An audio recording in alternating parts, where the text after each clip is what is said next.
Hi, my name is Judie VanKooiman, and you're watching a special edition of Life Issues. This topic is about everything you wanted to know about COVID-19.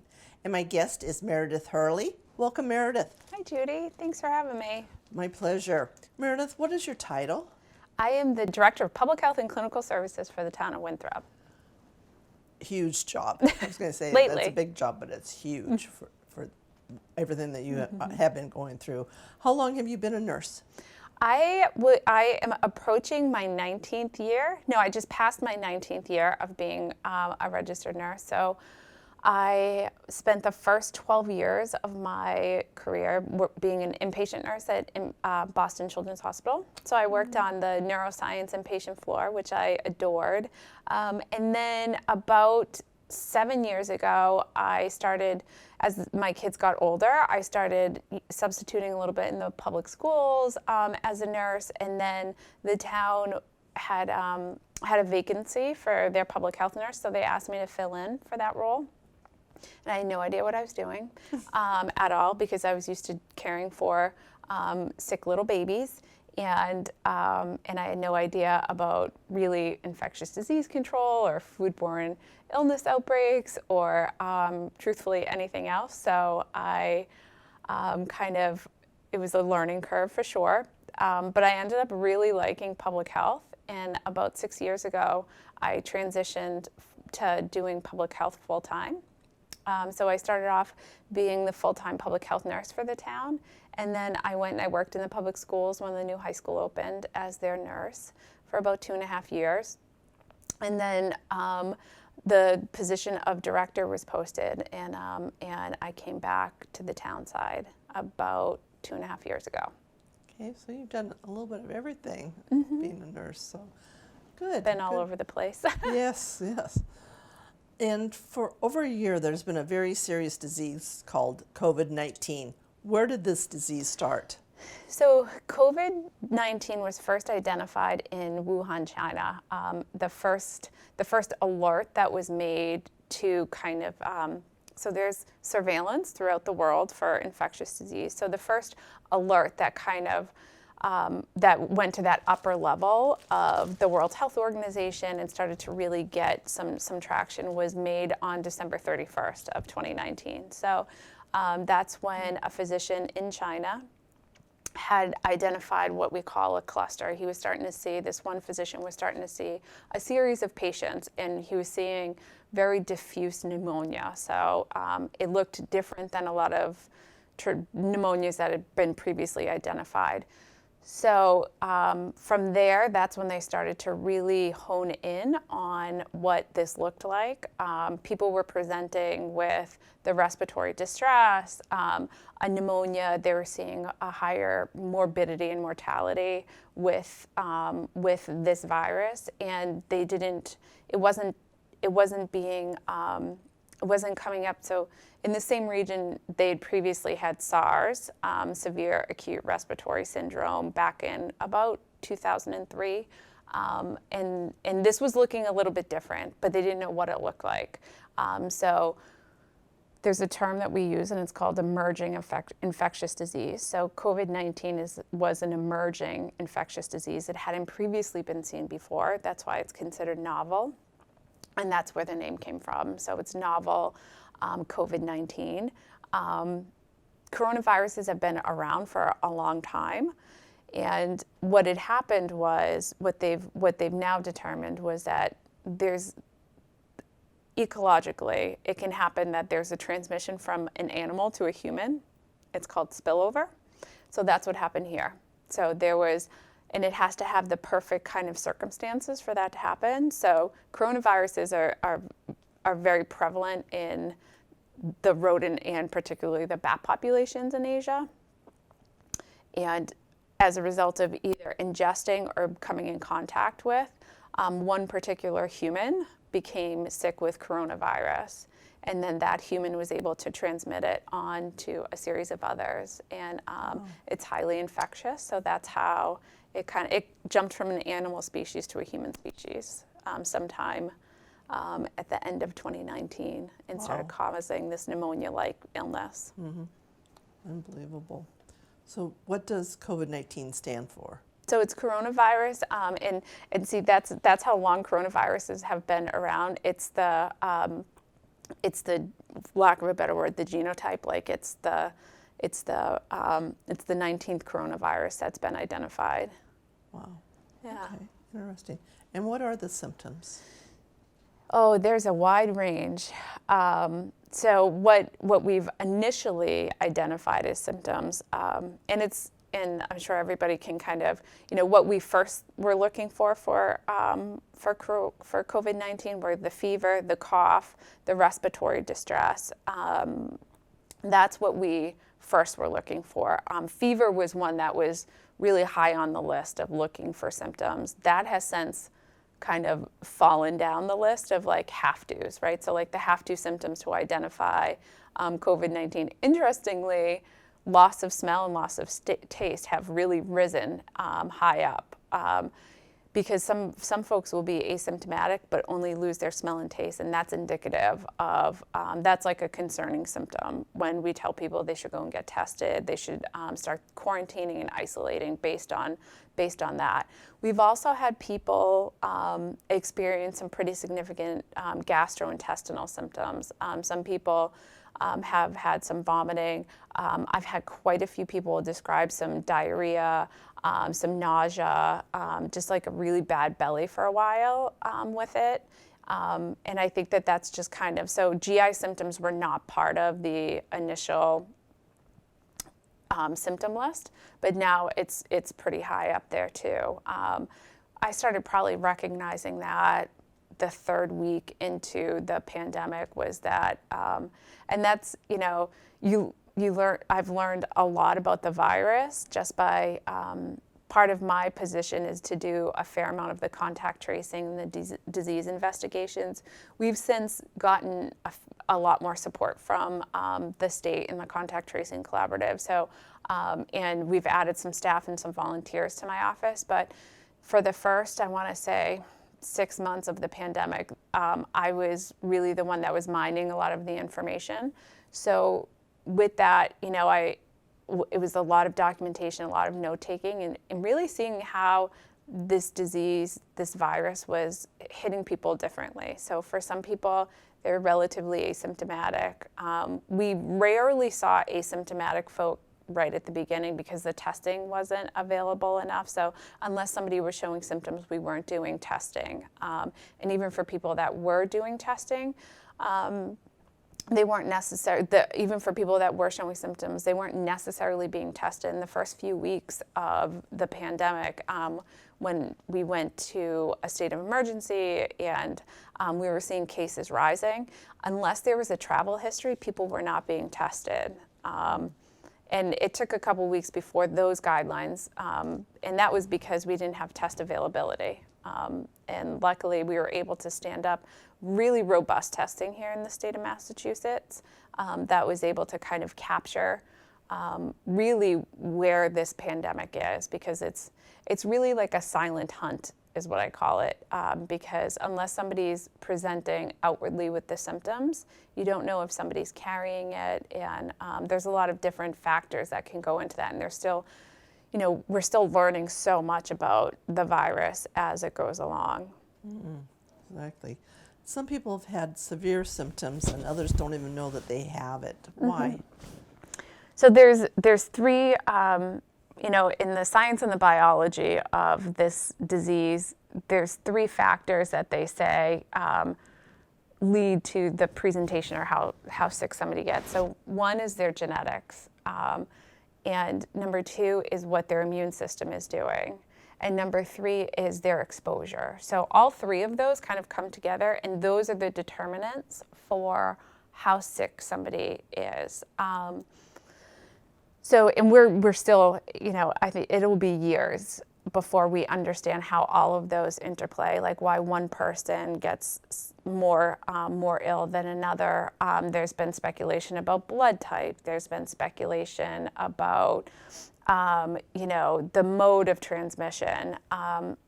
In the research that I've read and that seems to make the most sense to me, I feel like it's genetics, and it's also you know, how somebody can mount their immune response. So part of that is also what their underlying conditions are. So, you know, if somebody's immunocompromised, we know that our elders were or still continue to be the most high risk. Anybody who is struggling with significant comorbidities such as cancer, diabetes seems to be one that that is a struggle for people also. Previous like COPD, anybody with a lung involvement, we consider those folks really high risk. And then in addition to that, you know, how much somebody was exposed to. So, and that's where the masking comes in. And that's when we really started to see a shift with at least the transmission, but how sick people are getting. So, you know, before we had mandatory masking, if you think of it, and this is the way I try to explain it to people, if you have 10 particles of COVID and you're inhaling all 10 of those particles into your chest or into your body, you're going to have a higher level of infection. But if you only have 2 that you're inhaling into your body, you most likely will have a lower immune response and a lower symptomology with that. And the way that we're doing that is with the distancing and the masking. Okay. And we were told from the beginning to wash our hands, wear a mask, and social distance. Now, can we say those things did work? I think that we can say that those things are working and they're continuing to work because we don't know, and we don't have any treatment necessarily. We don't have, we have a vaccine, but in terms of treatment, you know, there's been a bunch of different modalities for treatment that have been effective, but we don't have a medication that you can take necessarily that that will treat it after you've already been infected with it. So it does definitely help. You know, there's been some really great studies done for folks that have been on airplanes and inside eating without, these are like higher risk if you're eating without a mask in a congested space. That's a higher risk activity, even for the people that aren't eating with you, but it's just, you know, and also the air circulation. You know, that's why it's better to be outside, so that, you know, it's the amount of droplets, right? So even if you become in contact with COVID, we don't want you to come in contact with a lot of COVID. And that's where the distancing and the masking really are helping us at this point. Good. Very important words. And what is the right way to wear a double mask? So the key with any masking is to make sure that it's secure over the bridge of your nose and around your mouth. So people could wear double masks, but if they're open and, you know, and there's gaps, then it's still not, it would be more helpful to have one securely fitting mask versus 2 that are either baggy or gapping or things like that. So we kind of want, you know, like a secure, we want it, it doesn't have to be tight to the face, but, you know, just enough so that there's coverage around the face and around the mouth and underneath the chin, so that it kind of contains our respiratory.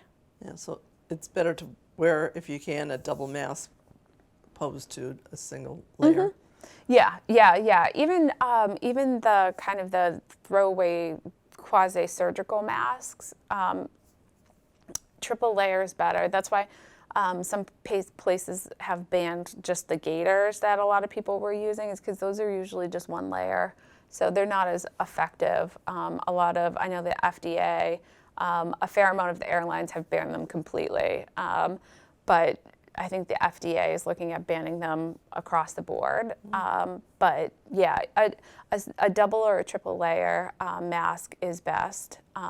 We don't have to use N95s in the community. That's truthfully for our medical personnel that are in somebody's face, you know, whether they're doing, we call it an aerosoling procedure, like an intubation, or even our dentist or something where, you know, secretions are getting kind of kicked out of the mouth, for lack of a better, you know, description.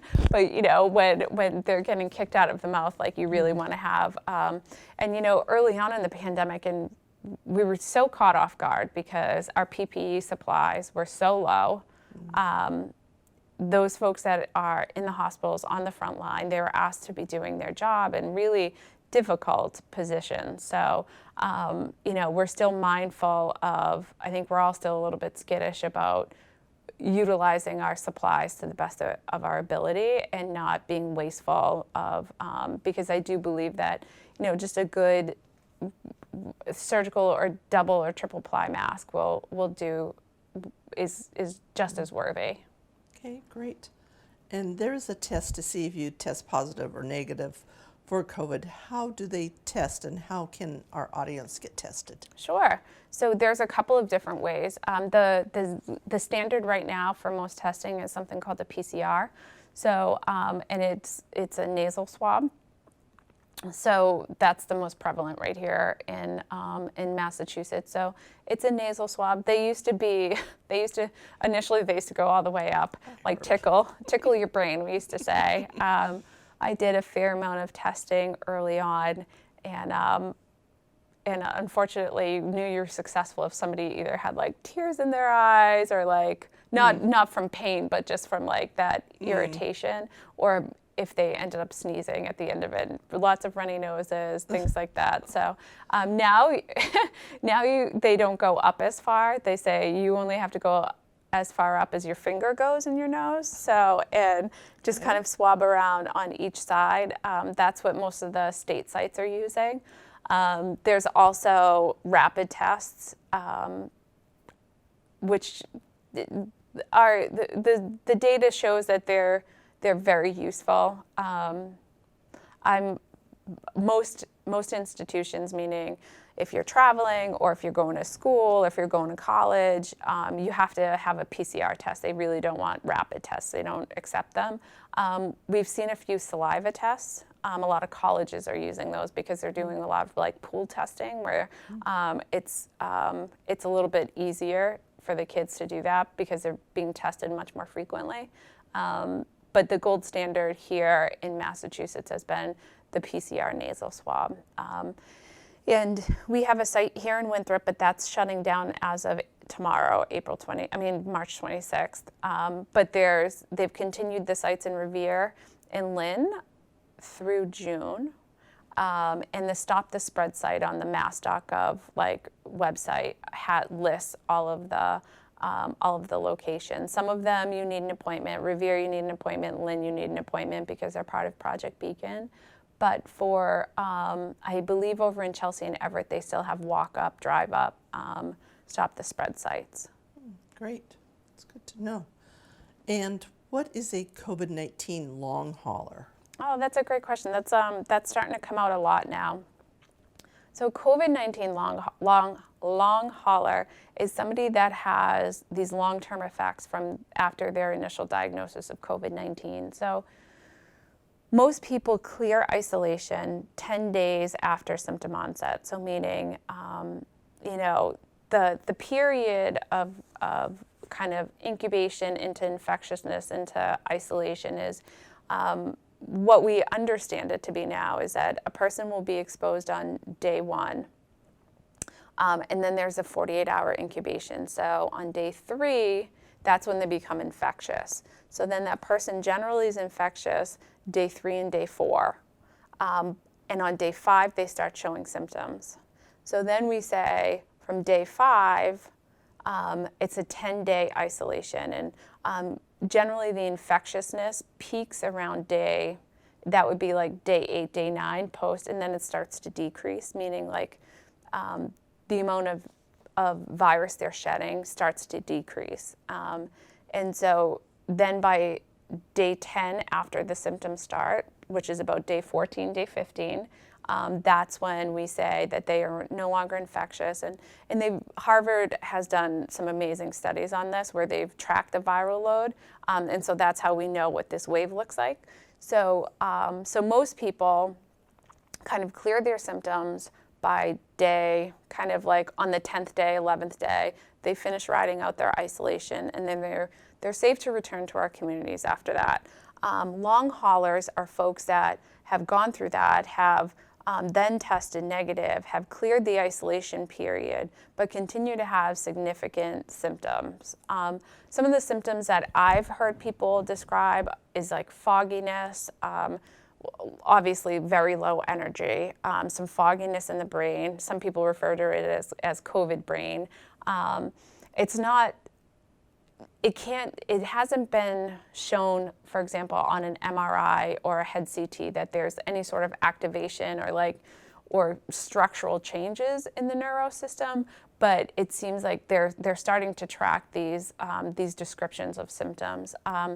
We've also seen, this has been a pretty well documented symptom, is that people losing their hair, particularly women, will have significant hair loss, upwards of like 6 to 9 months after recovering from COVID. There's been some new studies that are coming out showing some cardiomyopathy, that's tied to COVID symptoms.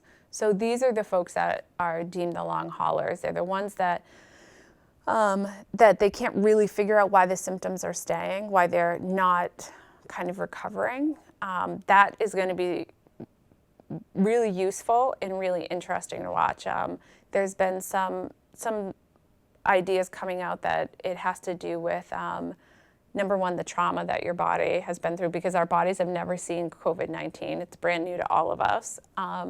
And so it's like a stress response. There's also some early research that is showing that, so part of our immune system are these things called cytokines, and like they do a lot of like awesome things with our immune system, is that those particular immune cells were really activated and they're having a hard time kind of going away. And so that's what's they're manifesting in different parts of the body. But I think it's going to be a long time before we understand why some people are these long haulers and then other people are asymptomatic. I'm hoping that, in the next few years, we'll figure that out. I think 5 or 10 years from now, a lot of this will make sense, but as we're kind of going through it and like stepping through it, it's a huge challenge, because we can't really, in terms of even determining like policy, how to reopen, or like safe practices and even treatment, it's without the knowledge. We're developing the knowledge as we go, which is a challenge. Mm-hmm. And there are 3 different vaccines that came out to prevent COVID-19. What is the difference between the 3 of them? So the first 2 that were approved here in the United States were Pfizer and Moderna. And so both of them are a grouping of vaccines that we call mRNA vaccines. So COVID-19 is a virus that is an RNA virus. So that's, whereas we have DNA, viruses have RNA. It's like their genetic material for viruses. So what the mRNA vaccines do, the M stands for messenger. So it delivers a certain message into the body. So it activates the same response that we would do if we were actually infected with active COVID-19. And so once those I call them our soldiers. So once those soldiers are mounted and the antibodies are produced from that, that's what Moderna and Pfizer do. The Johnson & Johnson one is not an mRNA vaccine. That virus kind of mimics the virus, and it deletes a protein. So so that it also mounts a response, but it just does it in a different way. So the Pfizer and the Moderna are both double shots, and then the Johnson & Johnson is just a single shot. So both are highly effective. When vaccines are being researched and developed, kind of the benchmark is if you can reach 60% of efficacy in either preventing the disease or preventing fatality from the disease or preventing severe hospitalization. So Moderna and Pfizer are both in the 90s, and Johnson & Johnson has efficacy in the 70s. But also it's a one shot. So as we're trying to prevent spread throughout the world, all three are just as valuable. You know, there's been a lot of questions around the safety of the vaccines just because they were developed at a higher rate than we've ever seen. But so the vaccine, in particular the mRNA vaccines, so those were in development for about a year before COVID hit. So essentially they developed the technology of how to build an mRNA vaccine. And then once COVID hit and they realized it was an RNA virus, they quickly were able to take their technology and the actual genetic makeup of coronaviruses are not complex. So by February of last year, they had figured out the recipe. And so they took the technology and they took the recipe and they put it into very intensive research and development, which is why it moved faster than what we've ever seen. They still had to go through the same controls. Here in the United States, our FDA actually has the highest standards, which is why we actually have good biotech here, is because they're usually very successful. You know, Pfizer did not take, they're a well-established company. Moderna is a startup, and this is the first product that they've brought to the market. But they're a Cambridge-based company, so they got a fair amount of help from Dr. Fauci and the NIH, and so they helped them along. But pretty much, it was the first time that the scientific community has worked together on a single vaccine throughout the world on the global level. So once they had mapped the genome of COVID-19, it was sent out to all the top scientific research and developers and pretty much said, go, like, get the vaccine, you know, figure it out. And that's how the speed of it kind of came about. Wow. And what are the side effects of each vaccine?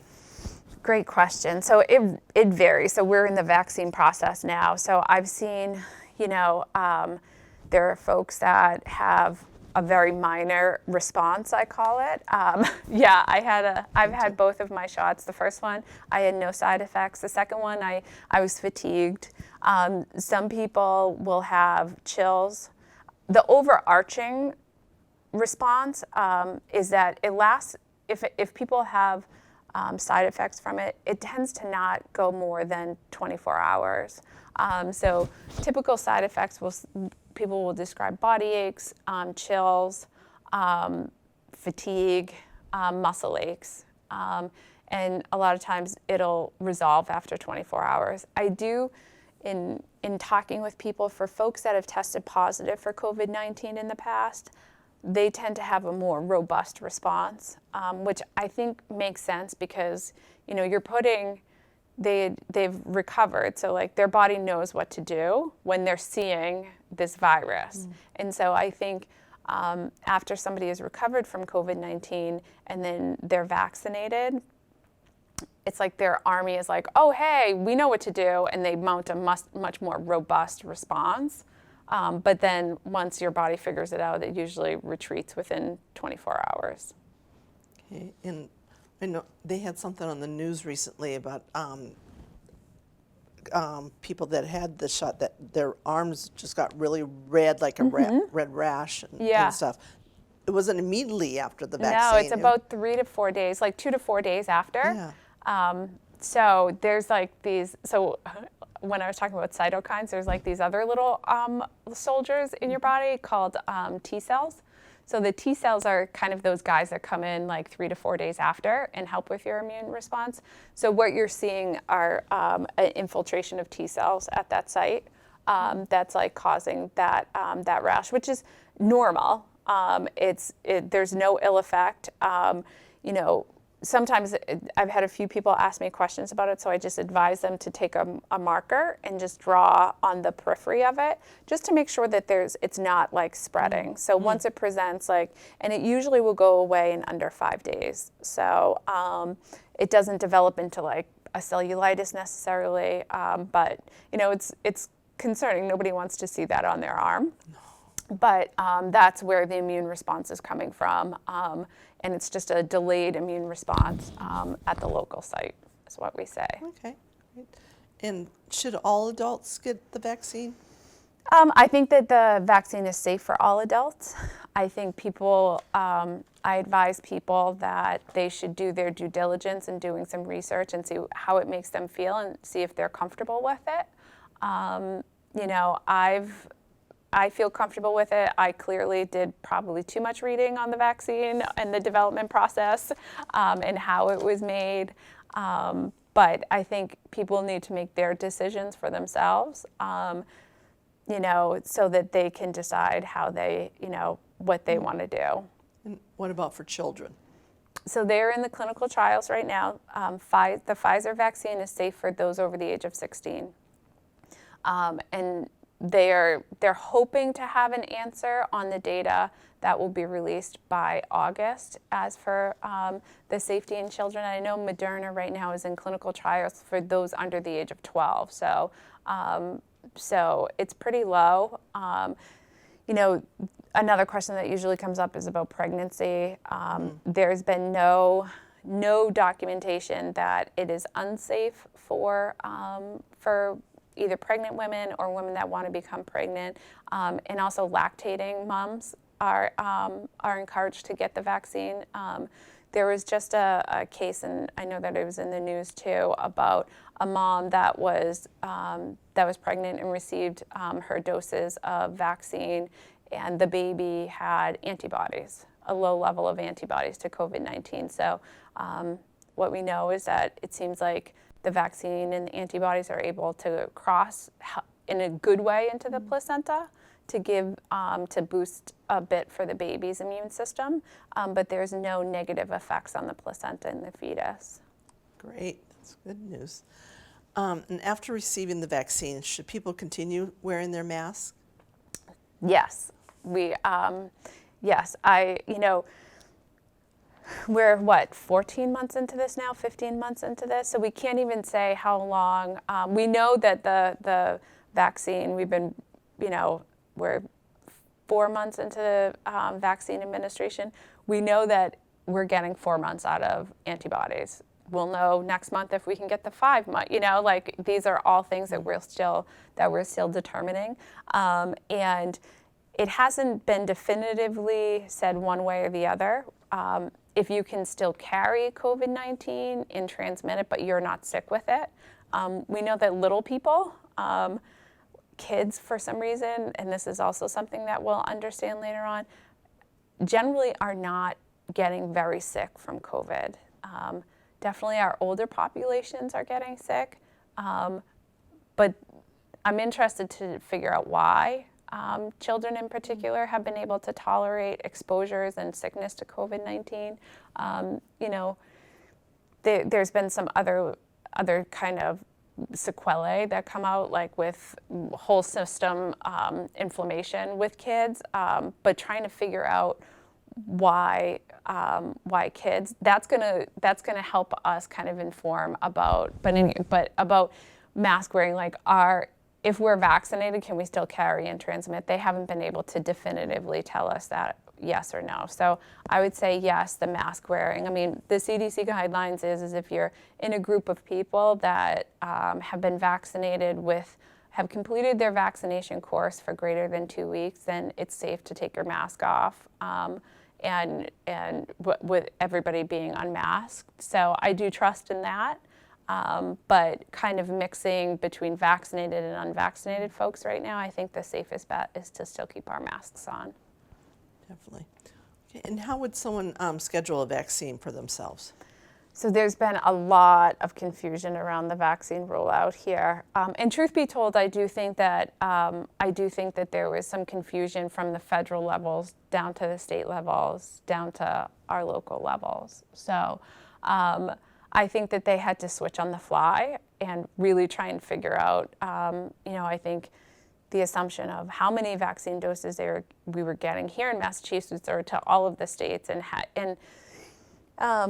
the response throughout the country has been state specific. So and it's frustrating to know that, New Hampshire's doing it different than Rhode Island's doing it, which is different than Massachusetts. So it's like, it's hard to.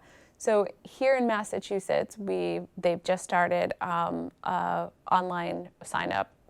It's vaccinesignup.mass.gov, and you can go on and put in all of your information, and then you're contacted back when an appointment is available when you're eligible, so in your location. So and this is only with the mass vaccination sites right now.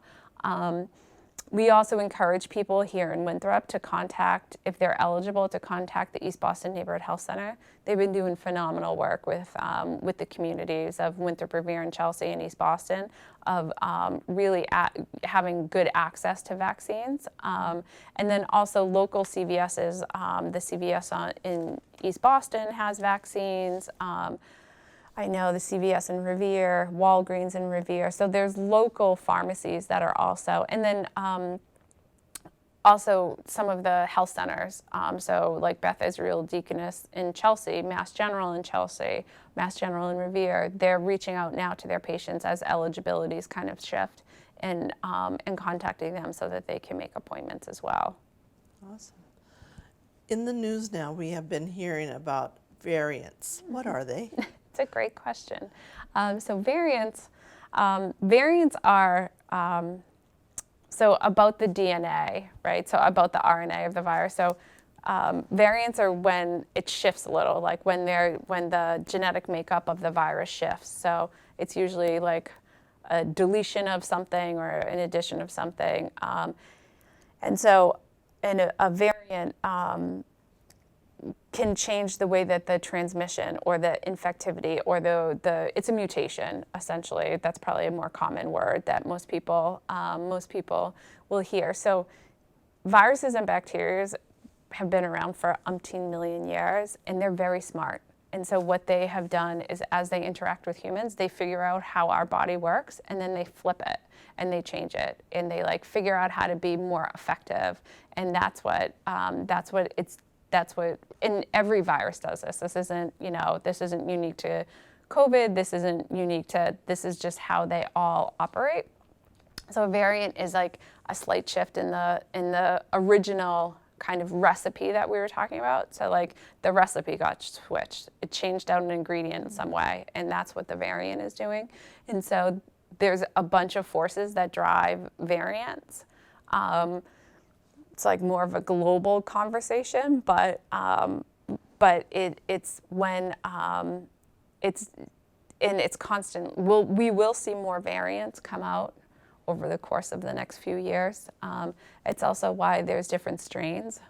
So it's different strains of flu. So when flu gets really smart and it shifts its recipe, so that's essentially what it's doing. So should we be worried about the new ones? We should be mindful of it, which is why the masking. There's been no data to show that our vaccines are ineffective against the variants. They seem to still be working just as strong against the variants. I know that the UK variant is more infectious, meaning it's more transmittable than COVID-19, novel COVID-19 without the variant. There's little letters and numbers behind each variant. So the UK is usually like B1 dot something something. So each one of them, there's a Brazilian variant, there's a South African variant. Those are the major ones that have been identified. Here in Massachusetts, the UK variant is widespread. We've had cases of variants here in Winthrop. We've had them, they're pretty widespread throughout the Commonwealth and really across the country. So it doesn't change anything, but we definitely have to be mindful of it because it's emerging, it's evolving. It's doing what it's gonna do, which is why the more we get people vaccinated and we can at least stem the tide of it a little bit, I think that's where the urgency is. But yeah, the variants, we will continue to see COVID-19 vary and evolve. until we can get it down to levels where it's not spreading so rapidly. The more it spreads, the more it can figure out what we as humans are doing and how to shift its recipe to be more effective in infecting us. I know there's a Monday through Friday, there's a daily email report that comes out for Winthrop. Now, sometimes the numbers go up a little bit, sometimes they go down a little bit. Why is there such a change in flexibility in numbers? So right now we're trending. We've been trending down. We probably our height of COVID cases were in the surge that we were seeing. I want to say that my office really started to see an uptick the last week of October that kind of started as a wave that then went into a tsunami around like Thanksgiving, Christmas, into the new year. Since the new year, our cases have luckily, at the height we were seeing about 40 to 41 cases a day. Today we've had 10. Yesterday we had 6. So we're seeing definitely a decrease, but we're also seeing a plateau right now. So it's like we're not dropping to 2 every day. But so there's a few different reasons. One is we definitely see a lower number over the weekend when our test site here in Winthrop is not open. And we're also just seeing more people are getting vaccinated. So if they are exposed, the guidance is that you don't have to be tested. I still think it's a good idea to be tested just because of the variants. So, those are all playing into it, but we're definitely seeing our vaccine rates here in Winthrop are over 32% of adults have been vaccinated, at least with 1 dose already. So I do think that the cases are lessening. I also saw a statistic this morning that the amount of the mortality rate for those over the age of 75 at one point was 16 per 100,000, which is a really high incidence rate. Now it's down at 1. And so that's a combination of folks, that's where they focus their efforts on vaccines. So we're starting to see positivity from the vaccines. And I do think that, between the combination of people that have been vaccinated here in Winthrop, we've already had, I want to say we're approaching 2,100 active cases that we've had. So that brings immunity in some fashion. So at some point, hopefully we'll reach herd immunity. That'll be great. Yeah. The town in the past sent out a mailer. It had some really great information and resources. If our audience didn't receive this, is it possible for them to get this? Oh, sure, yeah. I think just contacting the town manager's office. Yeah, I don't have any in my office, but I believe that the town manager still has some. Just some of the things is when can I get a COVID-19 vaccine en masse? And is it free? Is it, which it is vaccine free for everyone. Is it available to everyone but is not mandatory? Is it safe?